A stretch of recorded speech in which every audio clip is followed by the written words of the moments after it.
How to fix login error in McDonald's. First, if you're having any kinds of problem with the application or with the website, make sure that your device is connected to a secure network.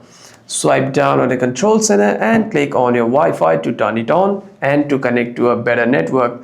By doing so, you shouldn't be facing any problems regarding your internet while logging in.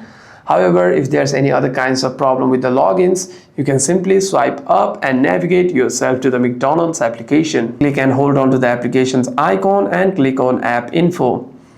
Click on Storage and Cache and click on Clear Cache at the bottom of your screen. Tap on Clear Storage and click on Delete. By doing so, the next time you open the application, you shouldn't be facing any problems regarding your login.